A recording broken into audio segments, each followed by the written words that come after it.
ሰላም ሰላም፣ እንዴት ናችሁ? ሰላም ናችሁ? እኔ አልሐምዱሊላህ ሰላም ነኝ። በያላችሁበት ሰላም ሆኖ ዛሬ ኢንሻአላህ የሆነች አጠር ያለ ታሪክ አነብላችኋለሁኝ። አብራችሁን ቆዩ። ሰብስክራይብ ያላደረጋችሁ ሰብስክራይብ በማድረግ ቤቴን ተቀላቀሉ። በያላችሁበት ሰላማችሁ ይብዛልኝ።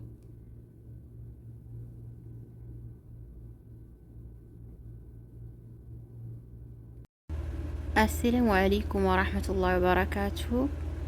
ሰላም ናችሁ? እንዴት ናችሁ? በያላችሁበት ሰላማችሁ ይብዛ። ሰብስክራይብ ያላደረጋችሁኝ ሰብስክራይብ በማድረግ ተቀላቀሉኝ።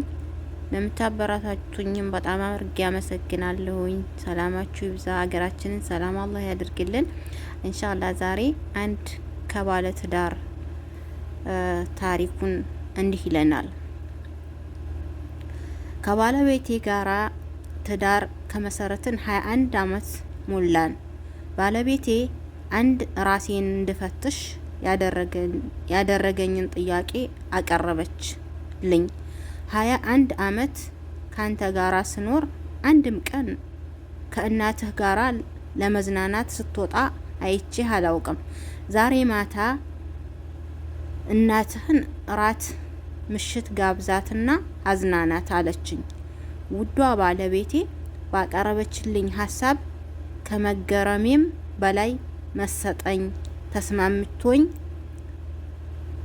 እናም ወደ እናቴ ጋር ደወልኩላት። እማ ዛሬ አንቺ ጋራ ሽርሽር መውጣት ፈልጋለሁ አልኳት። ደነገጠች። ምን ነው ሰላም አይደለም? ልጆችህ ምን ሆኑ? ባለቤትህስ ሰላም አይደለችም? አለች በማለት የድንጋጤ ጥያቄዎችን አርከፈከፈችብኝ። አብሽሪ እማ፣ ሁሉም ሰላም ነው። ካንቺ ጋራ ለመዝናናት ፈልጌ ነው አልኳት። በጣም ደስ አላት። ተስማማች። ወደ ማታ ተዘጋጅተሽ ጠብቂኝ አልኳት። በቀጠሮዬ ሰዓት ወደ እናቴ ጋር ሄድኩኝ። እናቴ በረንዳ ላይ ቆማ እየጠበቀችኝ ነበረ። እናቴ ሁሉ መነዋ ተቀያይሯል፣ እርጅና ተጫጭኗታል። ሰላምታ ከተለዋወጥን በኋላ ወደ መኪናዬ አስገብቻት ጉዞ ጀመርን። እናቴ በጣም ደስታ ይነበብባታል። ልጄ ዛሬ ካንተ ጋራ ሽርሽር እንደምወጣ ለሰፈሩ ሰዎች ሁሉ እንዲሁም ለዘመድ አዝማዶቼ በሙሉ ተናግሬያለሁኝ አለችኝ። በጣም ከመደሰቷ የተነሳ አንድም የምታውቀው ሰው አልቀራትም።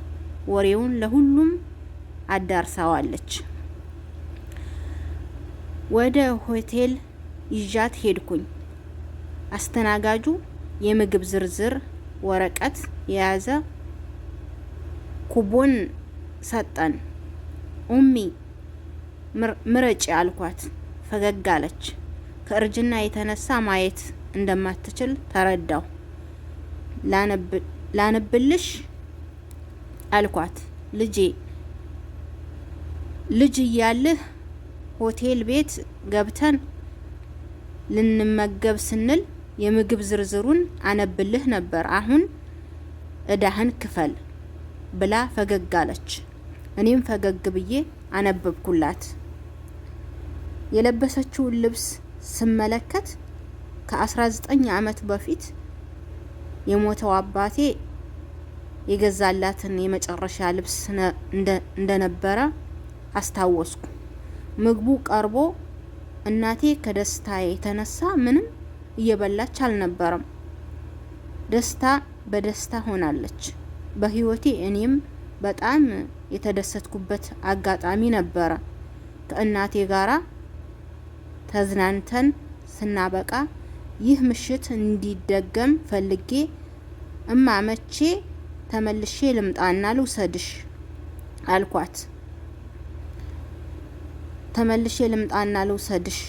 አልኳት።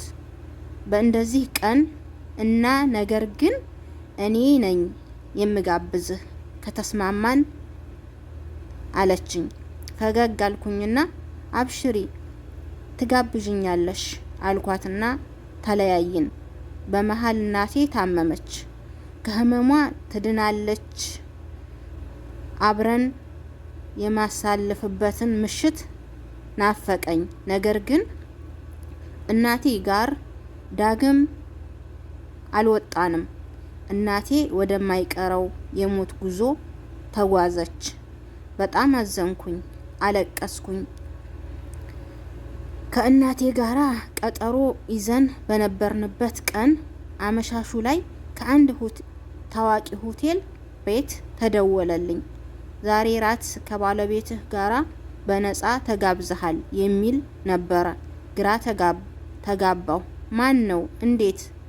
ለማንኛውም እሺ እንመጣለን ብዬ ስልኩን ዘግቼ ምሽት ላይ ከባለቤቴ ጋራ ሄድኩኝ። ግብዣው ከደብዳቤ ጋራ ቀረበልን። ደብዳቤውም ከፈትኩት። እንዲህ ይላል።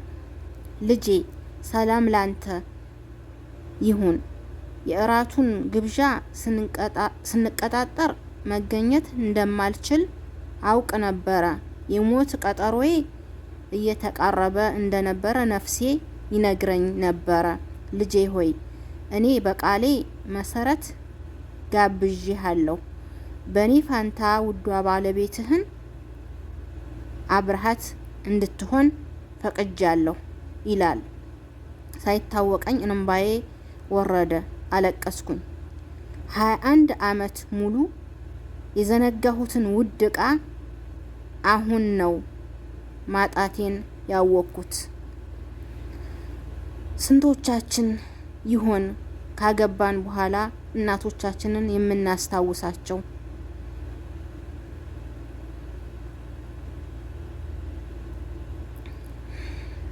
በጣም ስንቶቻችንን እና አባቶቻችንን ካገባን በኋላ የዘነጋናቸውና የረሳናቸው? ረጅም እድሜ ለእናቶች። እንደዚሁም እናቶቻችንን በሞት ላጣን ምህረቱን ይለግሳቸው። ወደ መልካም ነገር ያመለከተ ሰው የሰራውን ያገኛል፣ አጅር ያገኛል ብለዋል ረሱል ሰለላሁ ዐለይሂ ወሰለም። ሰላም፣ እንዴት ናችሁ? ሰላም ናችሁ? እኔ አልሐምዱሊላህ ሰላም ነኝ። በያላችሁበት ሰላም ሆኖ ዛሬ ኢንሻአላህ የሆነች አጠር ያለ ታሪክ አነብላችኋለሁኝ። አብራችሁን ቆዩ። ሰብስክራይብ ያላደረጋችሁ ሰብስክራይብ በማድረግ ቤቴን ተቀላቀሉ። በያላችሁበት ሰላማችሁ ይብዛልኝ።